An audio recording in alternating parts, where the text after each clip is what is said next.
मनाने के लिए इकट्ठा हुए हैं।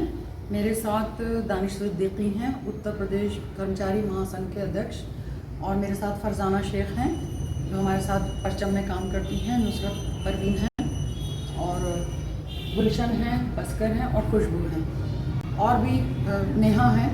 और हम सभी लोग यहाँ पर डॉटर्स डे मनाने के लिए इकट्ठा हुए हैं।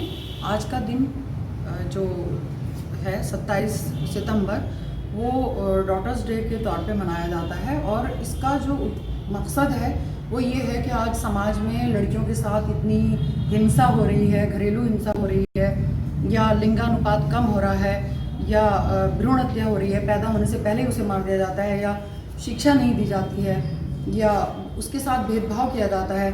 तो इन सब चीज़ों को कहने के लिए कम से कम हम लोग उस पर बात तो करें, हम उस पर कहें तो कि भाई ये ऐसा हो रहा है, क्योंकि समाज में नाइंसाफ़ी होती है और लोग बोलते नहीं हैं। सामने सामने देखते हैं कि लड़कियों के साथ कितनी नाइंसाफ़ी हो रही है, लेकिन फिर भी नहीं बोलते।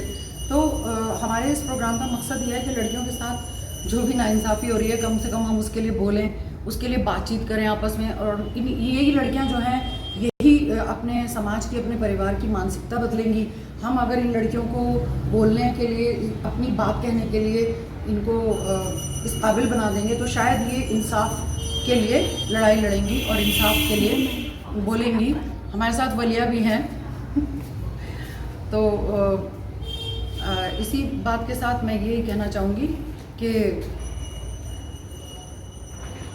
बेटियां नेमत हैं, और बेटियां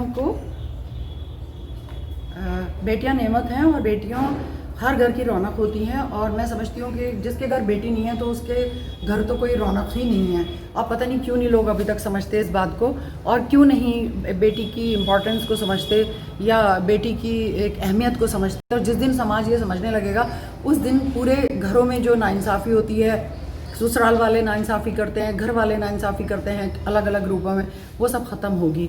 यही कहना चाहूँगी बेटी दिवस पर कि बेटी की कदर करो और बेटी को अहमियत दो, क्योंकि बेटियों से ही घर बनता है। और अगर बेटियों को अहमियत नहीं दोगे तो पूरा घर बर्बाद हो जाएगा। बेटियों को अहमियत दो, बेटियों की इज्जत करो, बेटियों को शिक्षा दो, बेटियों को समानता दो, और बेटियों को बराबरी का हिस्सा दो। और अक्सर घरों में देखा जाता है कि उसको शिक्षा पूरी नहीं मिलती, उसको खाना पूरा नहीं मिलता, उसको जायदाद में हिस्सा नहीं मिलता, उसके ससुराल में उसके साथ बहुत दुर्व्यवहार किया जाता है। और